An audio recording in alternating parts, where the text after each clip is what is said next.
Hey everybody, it's Brian Asbury, and I just wanted to welcome you to today's episode. If you could, like today's episode, hit that subscribe button, and let's continue to grow the developmentally speaking brand. Today, my guest is former WWE, TNA, and current NWA star, Mr. Jay Bradley. Jay, how are you, sir? Doing all right. Just kind of chill on I don't know what is it, Tuesday. I lose Mhm. track of my times. I'm kind of busy lately, but yeah, I just kind of was playing some Xbox, and that's about it right now. I want to ask you a question you've probably been asked a dozen times. What made you want to get into professional wrestling? Um, I don't want to say it's not like a simple answer, but I give you the whole story, obviously. Growing up, I was always involved in athletics and sports. I played just about every sport I could think of, or tried every sport I could think of growing up.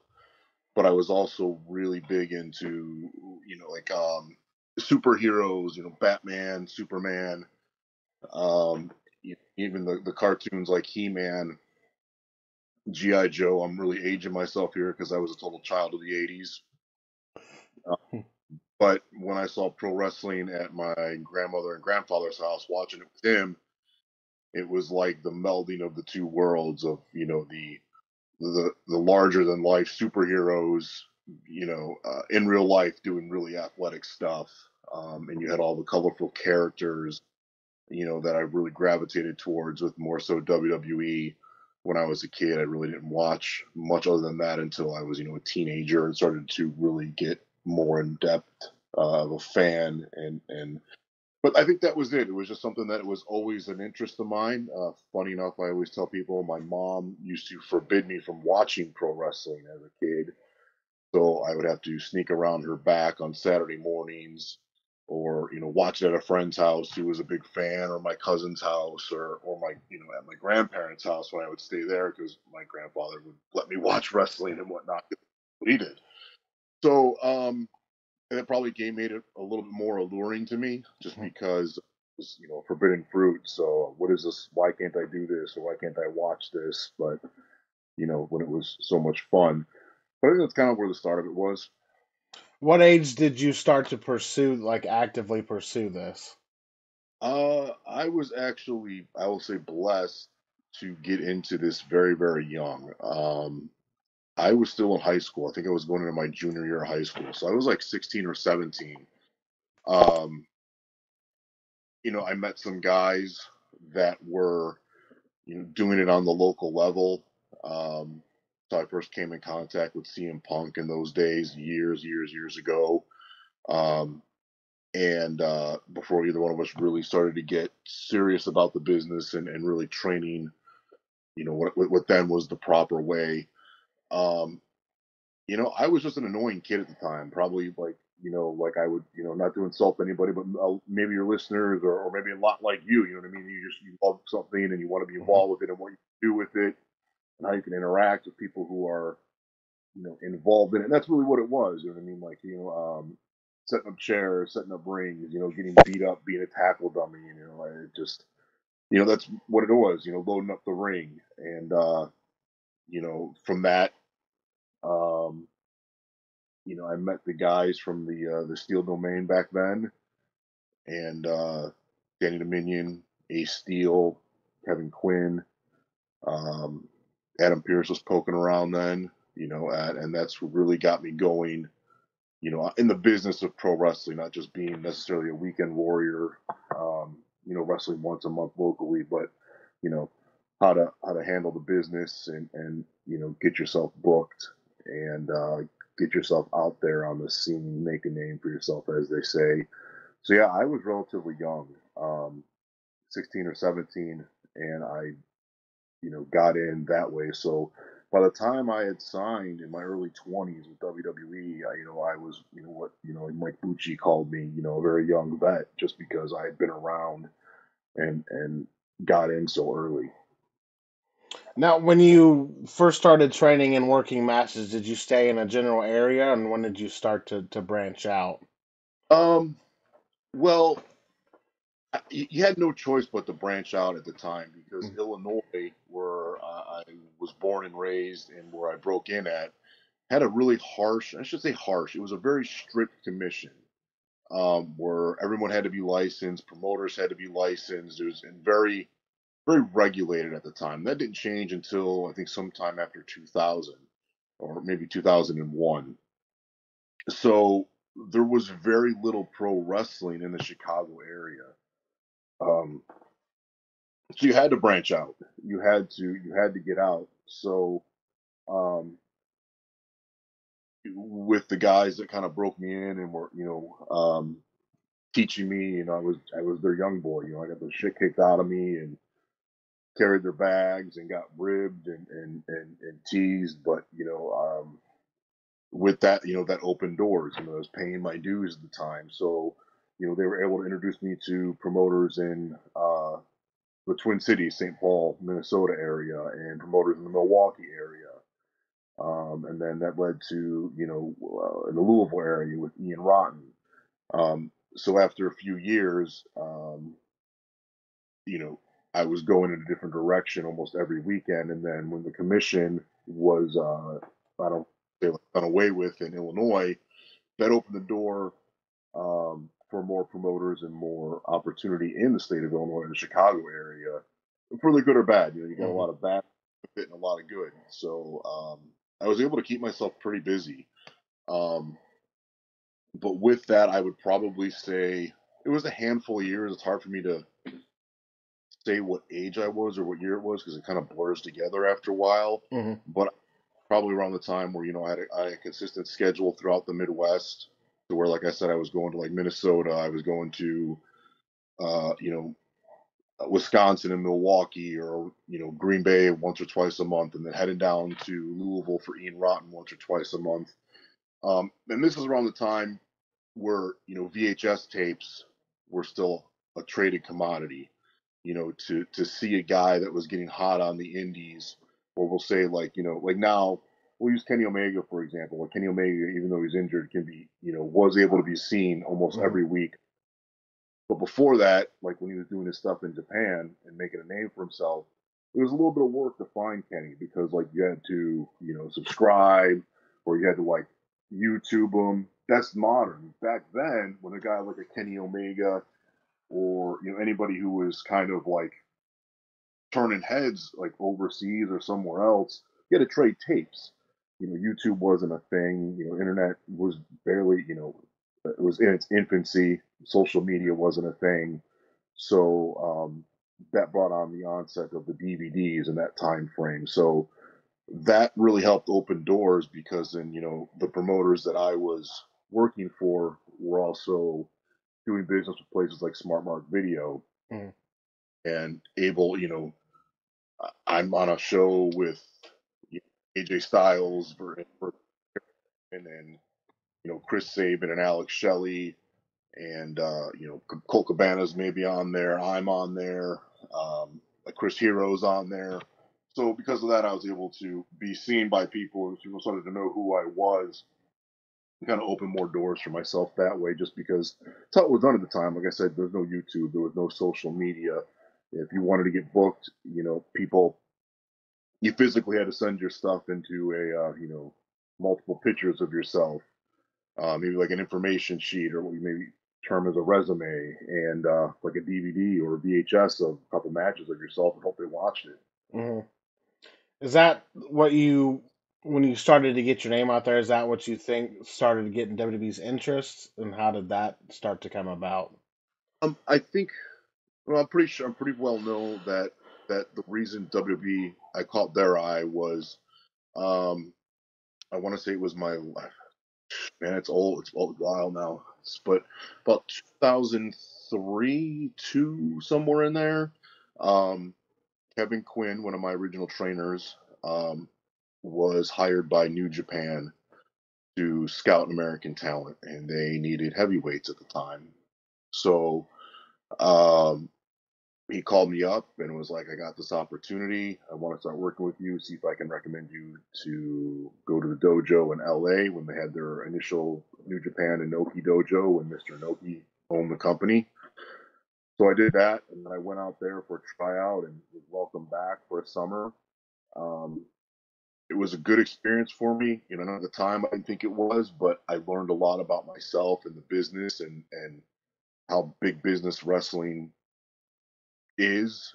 As an entity. It's not done like an independent. It's not done like any other companies. It's big business. You start realizing what's at stake with the money involved and advertising and the sponsorship and all that kind of stuff. Um, so it was a good awakening for me. Um, but that didn't work out for several reasons on my own, and the company was going through a very big corporate restructuring. So because I had spent a handful of months there, WWE kind of heard about me. So when I returned home to the Chicago area, I had been given Tommy Dreamer's information. Who at the time was the head of WWE talent development. So I gave him a call and said who I was, and he gave me his address. And like I just mentioned a few minutes ago, sent him the package of a DVD and a VHS, whatever he had to watch of the same three matches, and some pictures and some information about myself. And he booked me for um, he brought me basically booked me for a couple TVs, like SmackDown and Raws when they were in the area.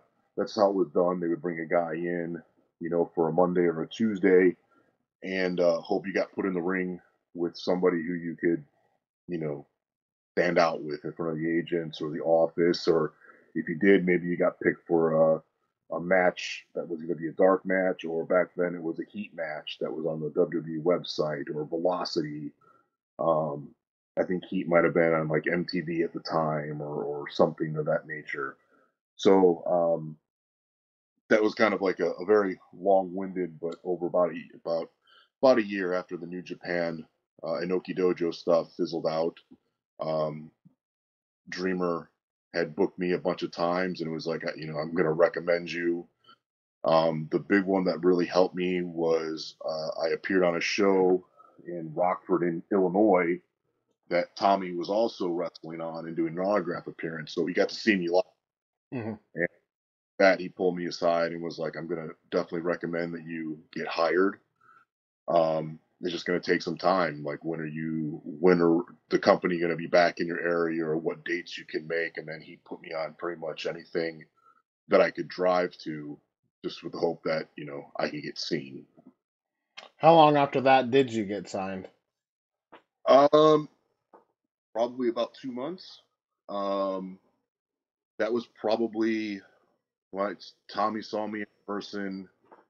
That was probably like late summer, early fall, and I was signed the following November. Did you have an option of where you wanted to go, whether it be Louisville or Atlanta? No, no, they had just opened up the Atlanta territory with DeepSouth Wrestling, um, and when I got offered my contract, um, the one day I had done a match. It was a tag match with a guy named Jamin Olivencia, who was an OVW mainstay and standout, um, against Val Venus and Viscera. And Ricky Steamboat was the agent, and he really liked what he saw in me. And he said, you did very well, and you're already being looked at. So tomorrow they're probably going to take another look at you. So just be ready. So I thought, man, I was going to get another match Mhm. for Velocity or Heat or whatever. And it turned out the next day was in Cincinnati, and all of the OVW roster was there. So all the contracted developmental talent that was training there at the time, um, or just placed there at the time, was on hand. And John Laurinaitis at the time just tapped me on the shoulder and was like, "Come here, kid. You know, what do you want to do?" And I was like, "Well, I want to be here." He's like, "Okay." He asked me some, personal questions about like how old I was and where I was from, and then get in the ring. And he threw me in there with a guy by the name of Chet Jablonski, who was in OVW at the time, and I had met Chet previously when I did a weekend in Puerto Rico about a year and a half prior, and basic. Let's wrestle for 5-6 minutes. It wasn't anything special. They're just seeing how I moved and if I could, be aggressive or follow or do what they wished. And then he pulled me out of the ring and he said, get some water and get some air. You're not in ring shape that we want, but you're not wrestling every day like these guys are. So that'll come with time. And after about a 5-10 minute break, he threw me back in the ring with Elijah Burke and was just like, just go. And I didn't hear him or see anything for a while until I knocked on his office door, and I was just like, "Hey, I just wanted to follow up. Is there anything I can work on, or what did you guys see?" And I think that really, I would probably impressed them because in the room was like some pretty heavy hitters as far as influence because Arn Anderson was in the room, Fit Finley was in the room, and Gerald Briscoe was in the room with him. And they all were like, you're very aggressive, you move well. They were all complimentary. Obviously, I knew I had a lot to work on, and Johnny was like, "I'm going to hire you then," and basically was like, "When can you go down to Atlanta?" And I was like, "When do you want me?" So um, that was right after Thanksgiving, and I moved down to Atlanta the day after that Christmas, or just outside Atlanta. It was about 20-25 miles south, but yeah. How was Deep South? Not a lot of people talk about Deep South. Um, Man, it's one of those things where it's like I think it's a matter of perspective. Um, there was good and bad, just like in any situation. At the time, there was when I was there, I thought there was times where I really liked what was going on, and I was getting better, and I was improving. And then there was times like I was like, "Good Lord, get me out of here." Um, you know, Bill DeMott was Bill DeMott. Some of the stories are true, some of them aren't. I always felt I had a hot cold relationship with Bill, um, but I did what he said, so I think I had that respect with him because I wasn't one of these a person that was whining and crying or throwing fits. It was like, okay, today we're gonna water our asses off. Today we're gonna do some silly drill that makes no sense, but that's what we're here to do because we're being paid, and this is WWE.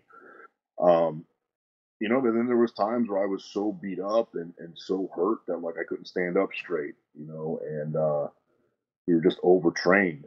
Um, Unfortunately, I think that's what ultimately did Deep South in was the doctor bills that Mike Bucci, who became the director of Developmental, told me later that when ECW, SmackDown, and Raw all had separate tours going on, and OVW included, Deep South had more medical bills. So when that's the kind of output you're getting for an investment that yes, it's ultimately an investment and it's a talent for talent and it's, a business write off, but you're throwing tens of thousands of dollars for major surgeries and major injuries. That's not a way to do business because you're paying people to essentially get hurt and then sit at home. Um, like it wasn't all bad. I got a lot of really good experience there, and I said it was hot and cold. I got into a ring with a guy like Finley there, and got to roll around with him and a Steve Regal, and dare I say his name, a Chris Benoit. You know what I mean? Like these were guys that lived locally that would come in to work out with talent sometime or to help out. I got to first meet Dr. Tom there and trained with another guy like Dave Taylor, who was just phenomenal in the ring, and a Brad Armstrong. And Bill has his place in pro wrestling. I think Bill would have been great if he's like a conditioning coach where he comes in one day a week or 1 week a month and he just grinds you up and physically and mentally stresses you out because that is part of the grind. That is part of pro wrestling. Can you take it? Can you handle it? Can you keep going with the aches and pains? Can you deliver the performance you need when you're banged up? Mm-hmm. the unfortunate part of it, like the town really didn't do us a whole lot of favors. Like I say Atlanta, but it was about 20 miles of southwest of Atlanta, but Atlanta was a good hour drive in that distance.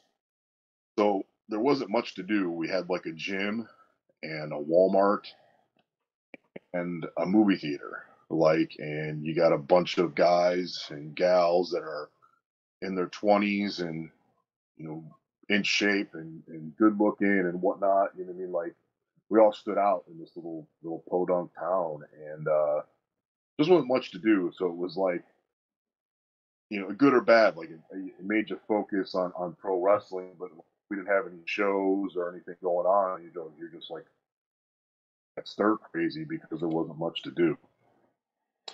How long were you at Deep South? I was there for just over a year.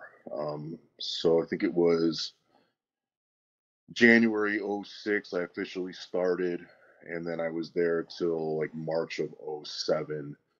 Um, again, I got to experience a lot during that time. Jody Hamilton put their heavyweight title on me 3 times there. So I got featured in a lot of like, you call main event. We didn't really run a whole lot of angles, main event matches, or like I said, wrestle some stars when they come in. Um, so that was good. I was put in a focal point position. I don't think I completely understood the position then, just because of politics and my development at the time as a wrestler. But I got the opportunity nonetheless. So it was a very crazy 14 months, but at one, it helped shape my career. Um, the experience was just, you know, second to none. I was in a pro wrestling ring 5 6 days a week. You can't help. My perspective a lot of the times, like, you can't help but get better at that point. Hmm. You know, whether it's you're doing stupid donut drills or running around the building or bumping for the great Khali, or you're wrestling for, can't stop wrestling for 5 minutes and exchanging holds. And, again, like I said, good and bad, like, you couldn't help but improve in that environment. When you heard that Deep South was shutting down, how was your reaction to that? And did they tell you where you were going at the time? I got told immediately. Um, I don't want to say there was rumor, but there was some talk. Hmm. There was always, like, I remember talking to Angel Williams or Angelina Love, is from Team A, and like there was always kind of this black cloud that kind of like lingered over Deep South, like, um, and whether it was the office, someone was unhappy, or someone was hurt, or you know Bill was butting heads with somebody. Like, there was always like this something there, and Bill got let go. Dave Taylor went on the road full time and did his stuff with Regal and Finley. And that's when they brought in Dr. Tom and Brad Armstrong. And they also started filtering in like Robert Gibson and Steve Williams, Dr. Death Steve Williams, for like a week a month. And there was always this kind of like undercurrent that like the office wasn't happy with what was going on there, being the WWE office. So when they finally pulled the plug, no, I wasn't completely surprised. Um, Mike Bucci, or also known as Simon Dean, and Nova, pulled me aside when they made the announcement that he was sending me to OVW, and with the Major brothers, who would be Zack Ryder and Brian Major, or Kurt Hawkins later, um, and I think Luke Gallows, who was doing a completely different gimmick at the time, and Ray Gordy came with us because they were already on the road, already debuted on SmackDown, so they just needed a place to put them for more ring time. And that's what it was. Either like, you're probably next to debut, and you just need to get you in more ring time and working TV. So I mean, I knew that day, and I think we had about 2 weeks off to kind of organize our stuff, and to move, and then everyone else that was there went to Florida to start FCW. What was your initial thoughts on OVW? It was night and day, and in a good way. Um, and I say in a good way, like, after coming from a place where you would wrestle once a week and then practice another 4 or 5, it went completely inverse. We would have anywhere from 4 or 5 events a week at OVW and maybe one practice, which was pretty light, just for the fact that we were wrestling in front of audiences, whether it was a small one of 50 people in Hogtown, Kentucky, or with a sold out Davis Arena show with 400 people, or 200 people on a Friday night, or, at a fair on Saturday afternoon, and then somewhere else on Saturday evening. Al and Danny Davis really kept us busy. I think the year I was there, we wrestled something like 200 events. So it was a night and day difference. I also really got educated by the staff there. Um, you know, the more further so the business of pro wrestling. Like, we're not just physical athletes and physical performers, but we have to sell tickets. We have to sell merchandise to essentially prove our worth to the company, that we're worth keeping around. Like, that's how traditionally they made money. Like, you had to buy the pay-per-view, you had to sell the T-shirts, you had to sell tickets, because then or if you weren't the reason people were doing these things, you had to help. You know what I mean? Like, you had to wrestle the guy that was doing these things and making him look good. And just learning to wrestle more for TV, and not just having like a time limit, but how to really set yourself apart, get yourself over, or feature yourself so you stand out, as opposed to having a very similar match to everybody else that was wrestling on the card. Um, so again, it was a good experience, and I think it was a good evolution step for me, because like I said, I went from a place who a lot of training with maybe one event a week, one match a week in front of an audience, and then we inverted that, and it was like another step to, like, basically going from, like, you say like a bachelor's degree to like a master's level program, where you're going to get a post degree or a more higher education to prepare you for what you wanted to do. So, um, I really don't have any complaints on OBW. I think it was a phenomenal place to train, and still is. The TV, they would present TV, very similar to how WWE was doing it. And you have to remember, back then, we're talking almost 20 years, OVW wasn't owned by WWE the way NXT is these days. So it was a whole separate company, but they did do a really good job, I felt, again, teaching us pro wrestling, the business, but also preparing us to what we're going to run into in WWE, or, other of us went to Impact later on, or WWE never picked up like an ODB and had a great run in Impact, or you go overseas to Japan or whatnot. Um, the city of Louisville, I always kind of called for a long time my second home. I always really dug Louisville as a city.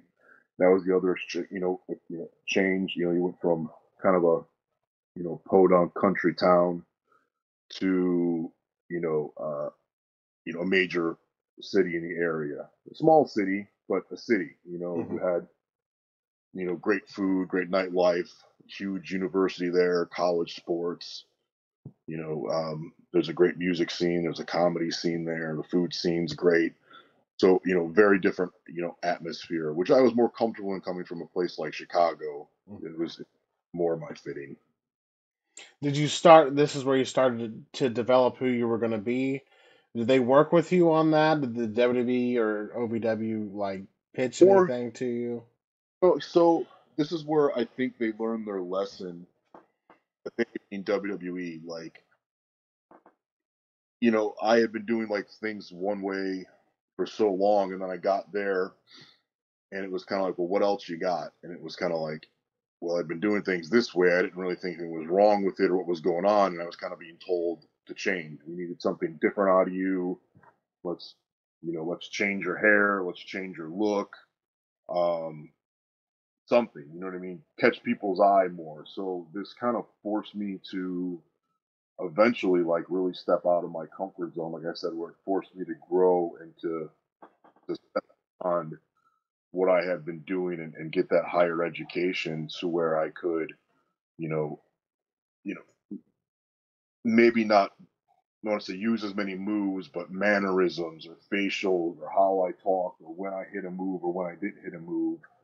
And I think that was a conglomerate of things. So like it started in OVW, but we didn't have any necessarily direct links to WWE Creative or The Office. They would send some people down, like an Arn Anderson or you know, a Tony Atlas for the infamous Tony and CM Punk argument. But like every like maybe once a year they would send some writers down to kind of view what we were doing, but there was no one giving any like direct coaching.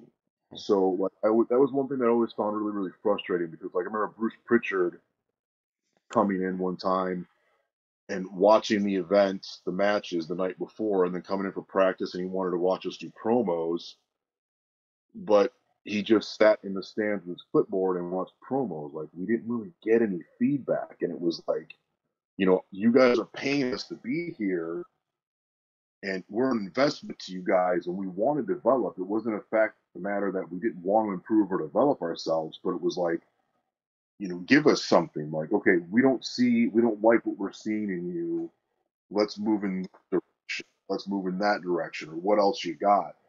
So it was kind of frustrating for a long time because, like I said, for my instance, a guy like me was just a very straightforward wrestler, and then I had to step outside that and evolve more into like the loudmouth bully. But then you had other people where it would be um, like there's an infamous story that like Doug and Danny Basham were feuding on OVW TV, and Doug had hair one day, and then they brought him to TV for SmackDown, made him a tag team, and made Doug shave his head. So it was like there was like a total disconnect sometimes, and it just kind of, I just felt like it hurt. It hurt more than it helped because yeah, WWE was getting talent, but maybe not talent in the way that they were comfortable performing or used to performing. So you kind of set them up almost to fail at some points. And it's like you kind of shit on what OVW is doing with them just because he just wiped the slate clean, and you never bothered to say, yeah, we didn't like that, or we weren't feeling that, we needed to move in another direction. So there was always like this little bit of a tension there, and I think that's one thing that they really, I feel that from at least from an outsider point of view, and from what I've heard from people, is they kind of fix that with NXT because you have people that are WWE people there and are in like sync with what Hunter wants, or whoever the writer's in, and it's trickling down. So there's not as much, let's say, wasted movement or wasted energy, and it's more concise, I think. Mhm.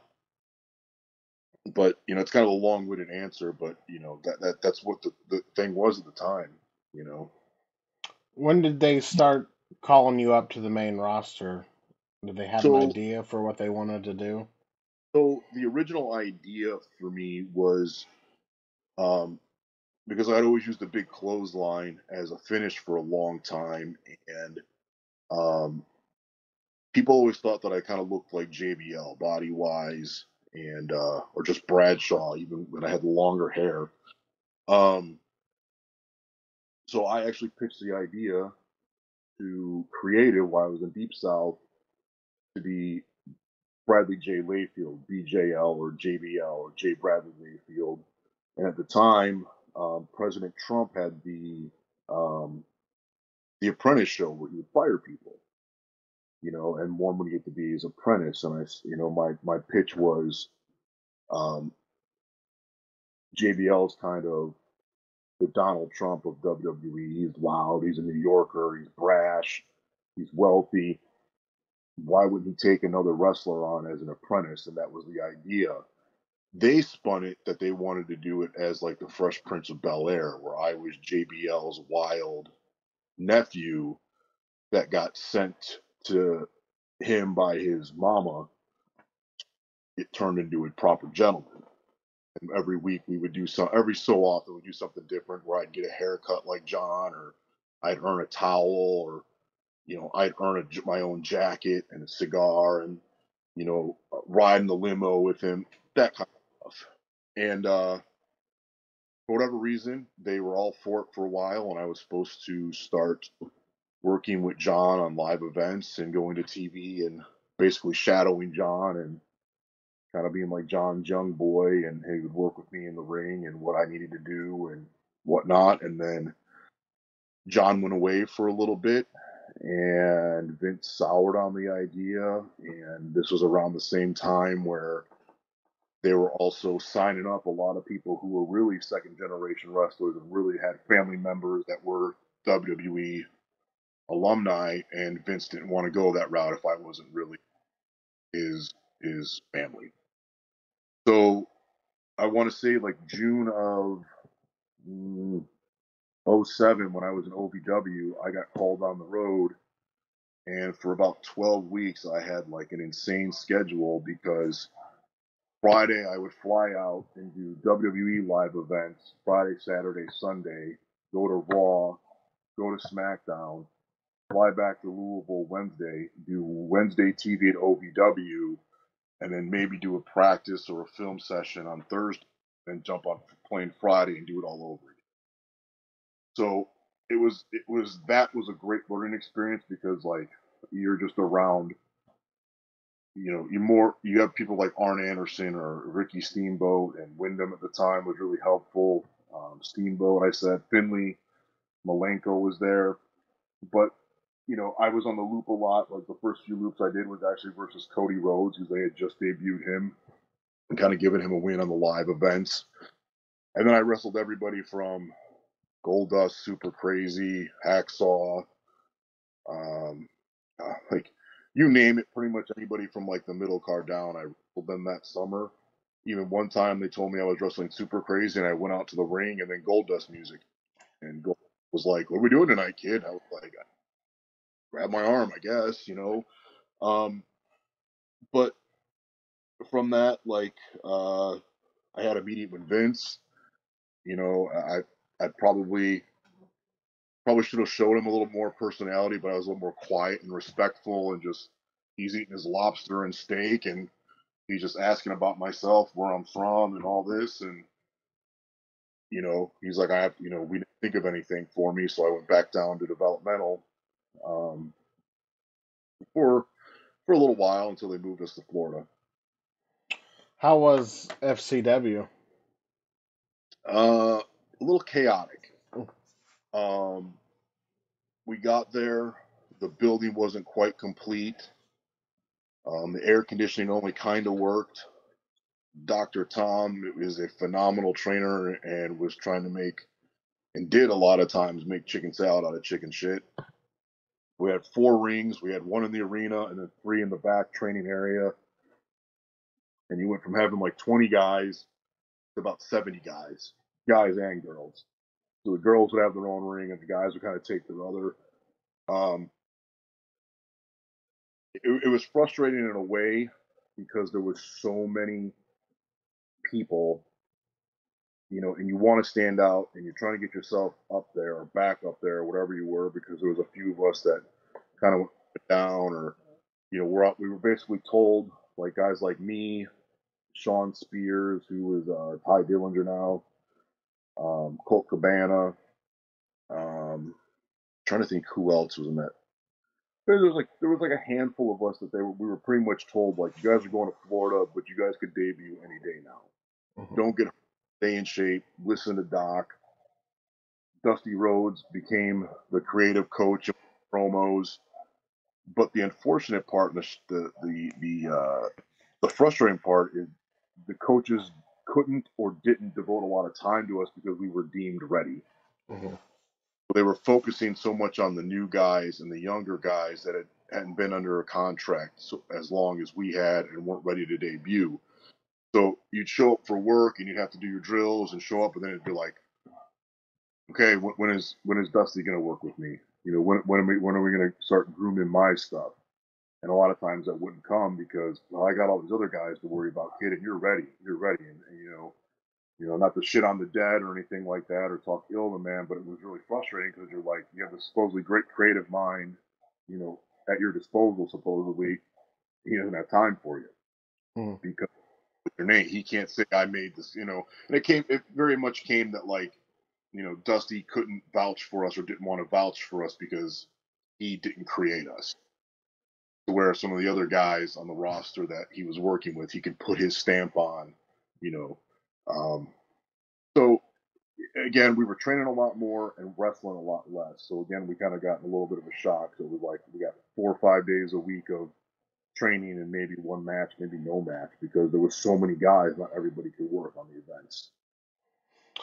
Other people I've interviewed have said the same thing. Like if they came from if they weren't like Dusty's kids, or if they weren't FCW wasn't their first developmental, like they were just kind of pushed to the side. Because I think that so they knew what they wanted to do for developmental. Just FCW, the building they were in on Del Mabry just couldn't hold what they Well, wanted. well, probably what people don't know is that FCW um, was an outside business investment for Steve Kern and John Laurinaitis. So if you remember all those fantasy camps that they would put together, where guys would pay $1,000 or $2,000 to come train at FCW for a week, and someone would get a WWE job, and you'd show up and there'd be 50 to 70 guys that just paid $1,000 or $2,000 to get looked at. You got a cash cow. Hmm. Now you're 3 or 4 times a year, your rent's paid and your money in your pocket on top of whatever WWE is doing for you. And you sign 1 or 2 guys that get looked at later, or they show up, or you sign them 6 months from now. You created a funnel for yourself. Um, the other part of it too is that I don't think Vince ever really firmly grasped his own developmental system. Hmm. Where we were just something that was there. We were a business write off. We were where he got talent from. But I don't think he really like grasped what Hunter wanted to do with what you see with NXT today. I think it was, it's not making me any money, it's costing me money. So why do I have to invest or want to invest more? And I can understand that point of view. But, ultimately you could see it. And I had this talk with Tom Latimer a couple weeks ago, because he came in just as I left, where it was like right about like '06, '05, '06. Unfortunately, I think it was the Benoit, horrendous stuff that happened with him until about 2000. I don't know, probably till whenever they really started Hunter Takeover NXT, like 2012 or 14. Like, it's a pretty bad lull in WWE's business. You know what I mean? Like, Hmm. they really didn't create really any stars. They were thirsty for them, but they really didn't do anything to create anybody new or to elevate the product. And you look at that time frame, there's not a whole lot to speak really highly of, unfortunately. And I think that's directly to part of it. You had the talent there. Like, go on that time frame and look at developmental and look at who came out of there and went to do things, positive things elsewhere. Hmm. I'm not even just not just talking about myself. You know what I mean? Like a Colt Cabana, a Sean Spears, who they rent, and and Aaron Stevens. They ended up rehiring and repackaging, but he was there during that time. There were just so many people like that like could have contributed and could have done something positive or stood out, sold those tickets, sold that merchandise, but they never given the opportunity because Vince just didn't get it, or the person pitching events didn't pitch it the right way, and but then it goes back to like the right people aren't saying yes to it. So um frustrating, but that's the way wrestling was at the time for WWE. During your time in FCW, you did main roster work as well, correct? Yep, they debuted me, and this was like the biggest like kick in the nuts, I think, where it was like they finally debuted me, and to like absolutely no build up, no planning, no angle, no nothing. and I got called that I was debuting, and I was debuting against Triple H because they were doing the new talent initiative, and they were giving a title shot to an unknown guy. And then I got there, they flipped it to the Big Show, then they flipped it back where I was wrestling Hunter, and then they flipped it back to the Big Show. For whatever reason, it kept flip flopping. Probably because Vince and the writers rewrites everything else. So, yeah, I was on there. They renamed me Ryan Braddock. Um, there was several ideas that just never made it to air. Like um, the two ideas that I felt could have been really good um, was the one that we had talked about was um, maybe I developed not a stalker, but like kind of like a like a guy that's in the friend zone to one of the divas. But I get very like you know we had talked about doing it with Maria Kanellis, who was on board for it at the time. Where like I'm kind of like just oops, I happen to pop in where she's at all the time. Like, oh, is he watching her? Is he not watching her? Like, who is this guy? And it would have worked because we're both from the Chicagoland area. We actually both went to the same college, and we thought that was interesting story beats you could have dropped in. And the fact that she had just come off of her Playboy run like a little bit a while ago, like you could have thrown that in there. Mm-hmm. It was actually written a couple times to start, and then it would get dumped. Um, Another one was I don't know if you remember when we were switching networks and Jesse infested. It was Luke Gallows and Ray Gordy, packed me up and threw me in the back of a moving van. Well, what you didn't see was we also filmed a vignette where Bam Neely, who is a guy that I've known for almost 30 years now, wrestling from Minnesota, and he was getting away from the Chavo's bodyguard thing or Edge's bodyguard, where he opens the door, pulls me out, and pulls me out of the shit and helps me out and like kind of dusts me off, and we were going to go be a tag team that was kind of based on the idea from the D3 Mighty Ducks movie, the Bash Brothers, because one was from Chicago and one was from Minnesota. Mm-hmm. And we're both very similar in size and shape and two big burly brute guys. And again, it got cut because time constraints. It never got picked back up again. So again, frustrating. But the big one that I think really, and I knew that it was probably going to be the end of me, but I kept trying and doing something with it. I wrestled Kizarny, who was another guy. He's like, how do you miss the boat on Kizarny? And they filmed all those gets and videos and then just fired him. So I remember I was going on a European tour on Tuesday or Wednesday, and we were wrestling on a dark match the day before. And Arn was the agent and laid it out. He's like, I know you guys can do this, blah, blah, blah. I'm like, I'm here if you need me, but I want to see what you guys come up with. We had a solid match. There wasn't anything crazy about it, but it was a really good, solid match. And as I was walking out, Vince popped out of the office and was like, "Hey, come here, come here." And I was like, "Oh fuck me." And at the time, I had like long jet black hair with like some red and blonde streaks in it, and I had like not a full beard, but a good goatee and some chops, like some big sideburns.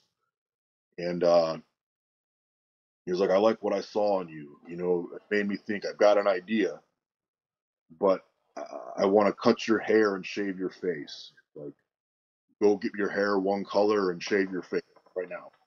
I was like, "Oh shit!" And Tommy Dreamer was right there. He was like, "Go now. Go tell John. Get this done. Like, Vince doesn't do that. Like, go, go, go." So I went and knocked on Laurinaitis' door, and I told him. He was like, "Okay." And they brought me over to the hair and makeup people and gave them the directions and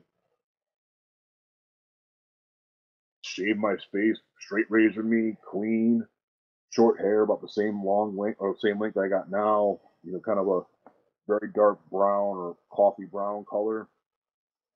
And I knocked on Vince's office, and he was like, "Yes." And I opened the door, and he just kind of looked at me, and I was like, "It's Braddock, sir. You just told me to cut my hair and shave my face." And he went, "Oh shit. Well, that's gonna change some things." And I was just like, "Oh, okay, great." So I went on a European tour, and they were joking with me on the European tour. They say they kind of like the upper echelon guys like Hunter and Taker, Big Show, Arn, Fit. Scott Armstrong was a ref at the time. They all kind of ribbed me that I looked like a young Elvis now. So Vince got a hold of that and wanted me to do something with a young Elvis gimmick. And I know who Elvis is. I'm not necessarily an Elvis fan. I can know a couple of his songs, but I'm not. I didn't really think I looked like Elvis or didn't know what with the gimmick, but he like, yeah, oh yeah, that's great. Have him do that, and it was like no one knew what to do with it, and like I remember talking to Arn, and they're like, you got to give it a try. It's coming from the boss. Let him say no, and like. I mean, I was going to like Dr. Tom and Dusty in Florida and being like, guys, I do not know what to do with this. Like, help. And I mean, they really didn't know what to do, or I don't know if Dusty didn't care what to do. It wasn't his idea, so he didn't want to work on it. And that was kind of like the last straw. Like they just kind of, you know what I mean? I mean, what am I?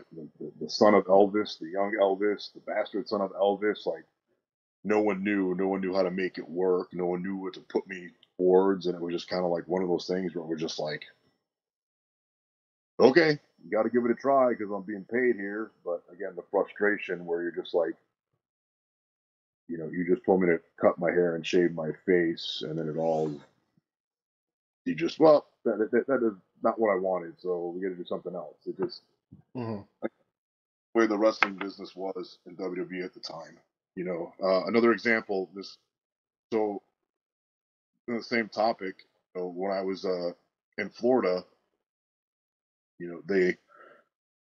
I was also talking to some of the writers about maybe being like Edge had like his Edge head, his entourage, Vicky and the Edge heads, and the rated R superstar, wrestling's rock star.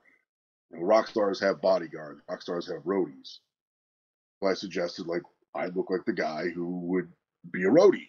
I was big, thick, powerful guy, had long hair, beat up looking jeans, black shirt, and it's kind of funny because like knowing Billy Corgan like I know him now, like his bodyguard dresses just like I did in this character, so like I know this would have worked. But anyways, so they were on board with the idea. The writers were, and Bam Neely, that summer got called to TV, and he called me up later that day, and he's like, "Hey man, I'm sorry," and I'm like, "What are you sorry for? What the fuck? You're at TV." He's like, "They made me the bodyguard," and the story I was told was they showed my picture in the binder of developmental talent to Vince. Vince didn't think I looked like a bodyguard. Turned a couple pages, saw Bam Neely, who had a bald head and a beard, and said, "Put him in a suit, have him here." So he was thinking like Secret Service bodyguard, Hmm. or that sort of a thing. Where like me and the writers were thinking, you know, rock and roll roadie bodyguard kind of a look, and it was just lost on Vince. He just didn't get it. But that's how Vince looked. Oh, that guy. That's just I've heard stories of many like that where Vince just like looks at a guy and was like, "Yeah, I like him. Sign him. Put him on TV next week," and Hmm. then forget. So it is what it is. Lessons learned, experience gained. Uh, I was I was there. You know what I mean? Like I've got you know millions of memories and millions of stories from it that are similar or not. You're just up and down, and it's just what the wrestling business is and what the wrestling business was at the time. How long, after that was your release? And did you see it coming? Yeah, oh yeah, I saw it coming totally. I think I would be, um, I went on European tour in November, and then the following March I was done. And or they let me know my contract would be ending in November, or I'm sorry, June, with that their clause or whatever they can exercise.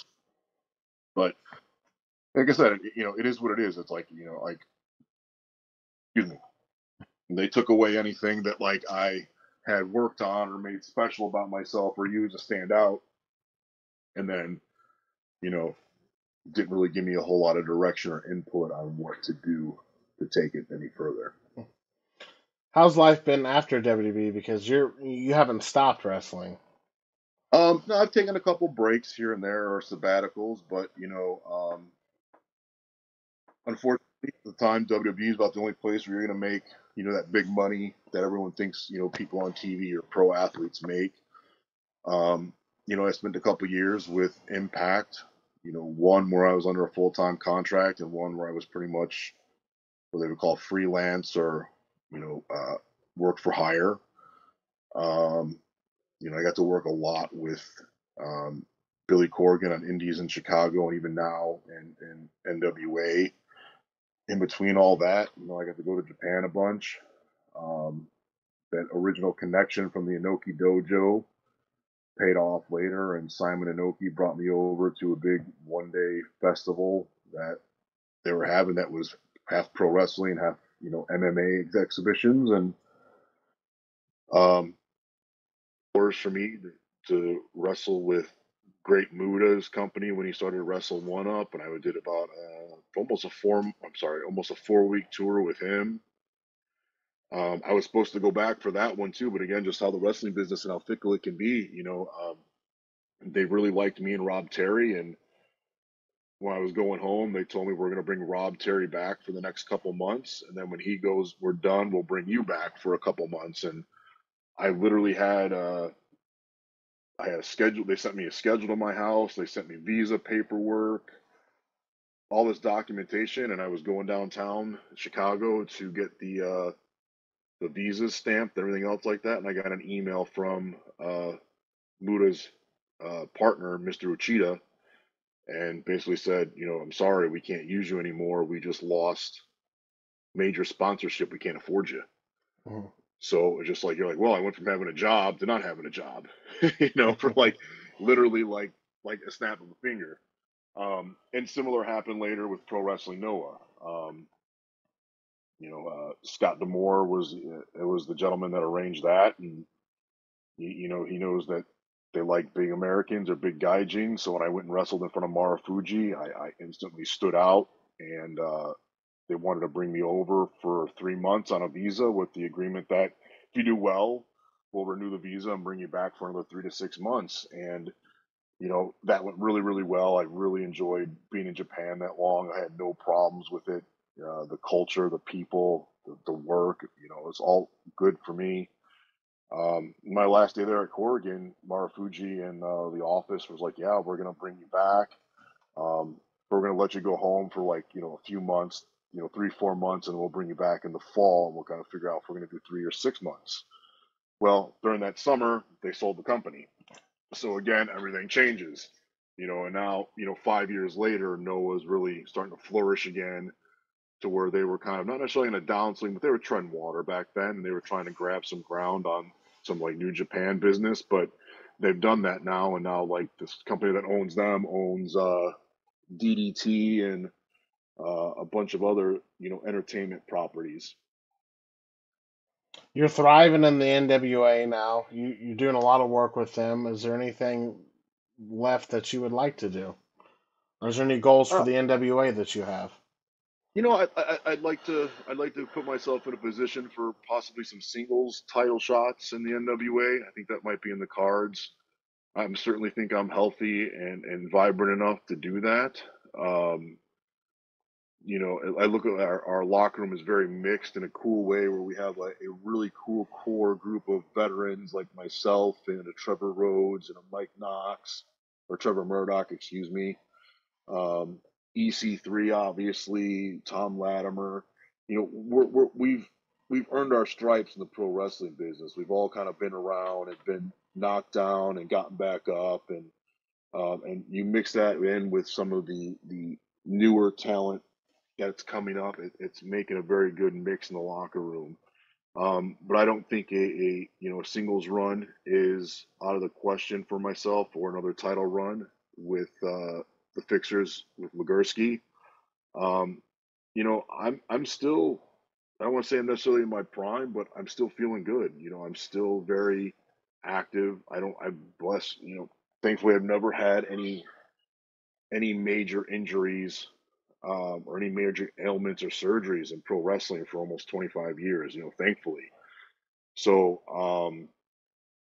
with that, how long I'll go in the ring is how long I'm having fun, how long I'm enjoying it. If I feel like I'm contributing, or if I feel like I'm, just kind of hanging around or looking for the next big match or the next payoff, that's just not my style. Like I told Billy, as long as I can, come here, have fun, not worry about getting hurt, and be utilized in an interesting, or contribute to the product in a good way, and keep myself going, I'll be here. And even then, I've talked to him in the past about, moving in another direction behind the camera when that day comes, whether it's, as an agent or a coach, or, helping him out with, matchmaking or finding talent or whatever like that.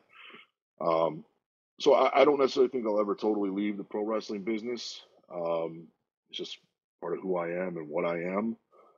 And, it's just going to change shape about what I do and how much I do it, I think. Where can people reach out to you at? I have two social medias. Pretty easy on the Instagram as JayBradleyPW. That's what I am at Gmail. I'm sorry, or email me at Gmail. It's the same thing. But obviously, people probably want to see some substance. So yeah, the IG Instagram is JBradleyPW, and the Facebook fan page is facebook.com/JBradley. If you had any advice to give to anybody getting into professional wrestling, what would it Don't. No, so in all seriousness, if you really don't get into it if you're not passionate enough to really commit to it. Like, this business is very, very hard on every aspect of your life and you. Um, it's going to demand a lot about you. So with that, make smart decisions on where you go to pursue this. A place like OVW, or a place like Dr. Tom in Knoxville, or a place like Ken Anderson's up in Minnesota.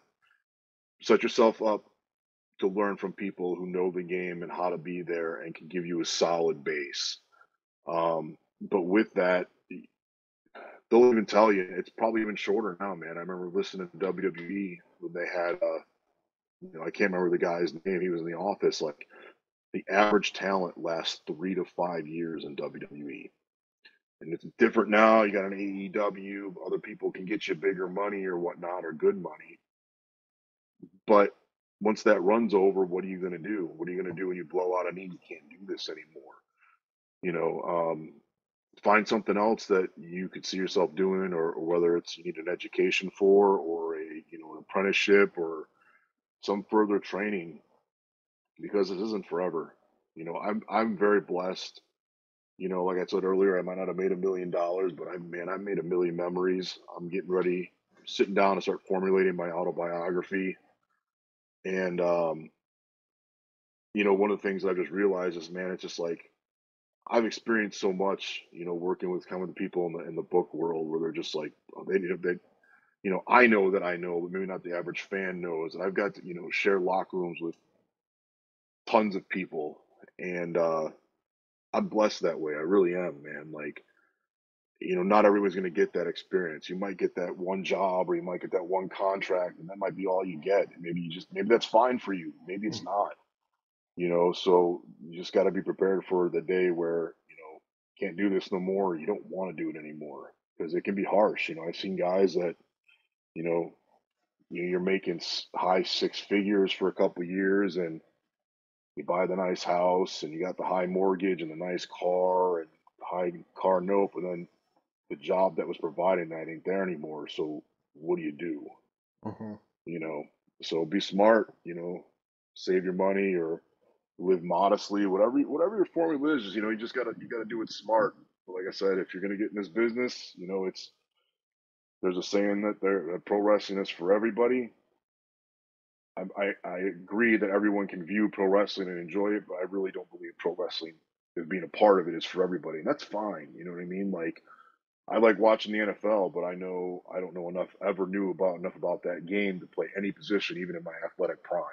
Hmm. You know, I like comic books. I can't write or read or draw a comic book. You know what I mean? There's just different analogies you can use, but again, but there's other things you can do. You can go to a place like OVW or where you can learn the thing behind the scenes, how to edit stuff. I mean, God, like social media has changed so much where it's like if you're a decent editor, you can make a decent buck, making highlight videos and editing TV shows for companies. And there's a guy, we call him Paradise, that was his wrestling name. Jimmy was a shoot name.